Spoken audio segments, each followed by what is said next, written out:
310 கோடி ரூபாயில் சென்னையில் புதிய மேம்பாலம் 7 லட்சம் மக்களுக்கு பலன். சென்னையில் எந்த பக்கம் திரும்பினாலும் பீக் ஹவர்களில் நீங்கள் போக்குவரத்து நெரிசலை காணலாம். வேளச்சேரி புறவழிச்சாலையில் அதிகரித்து வரும் போக்குவரத்து நெரிசலை குறைக்க புறவழிச்சாலையை வேளச்சேரி பிரதான சாலையுடன் இணைக்கும் புதிய 4 வழி மேம்பாலம் கட்டப்படும் என்று தமிழக அரசு அறிவித்துள்ளது. இதன் மூலம் சுமார் 7 லட்சம் மக்கள் பயனடைவார்கள் என்று அறிக்கைகள் கூறுகின்றன. சென்னை வேளச்சேரியில் உள்ள குருநானக் கல்லூரி சந்திப்பிலும் 5 ஃபர்லாங் சாலை சந்திப்பிலும் கடுமையான போக்குவரத்து நெரிசல் ஏற்படுகிறது. இங்கு போக்குவரத்து நெரிசலை குறைக்க ஒரு மேம்பாலம் அமைக்க தமிழக அரசு முன்மொழிந்துள்ளது.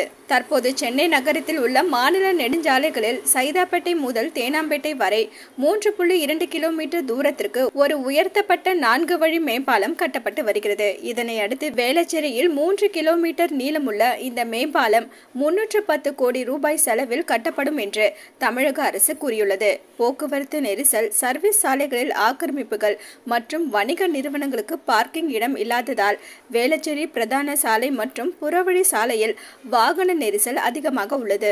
மேம்பாலம் கட்டுவதற்கு 1 கிலோமீட்டருக்கு 103 கோடி ரூபாய் என மதிப்பிடப்பட்டுள்ளது. இந்த திட்டம் கிண்டி மற்றும் வேளச்சேரியில் வசிக்கும் கிட்டத்தட்ட 7 லட்சம் மக்களுக்கு பயனளிக்கும் என்று எதிர்பார்க்கப்படுகிறது. விரைவில் பொது ஆலோசனை நடத்தப்படும் என்றும் சுமார் 1100 சதுர மீட்டர் நிலம் கையகப்படுத்தப்பட வேண்டும் என்றும் கூறப்படுகிறது. இன்னும் 3 மாதங்களில் இதற்கான டெண்டர் விடப்படும் என்றும் அறிக்கைகள் தெரிவிக்கின்றன. பட்ஜெட் மதிப்பீட்டின்படி கொருக்குப்பேட்டை மற்றும் வியாசர்பாடி இடையே ஒரு ROB அல்லது ரயில் மேம்பாலம் ரயில்வே அமைச்சகத்துடன் இணைந்து GCC-ஆல் கட்டப்படும்.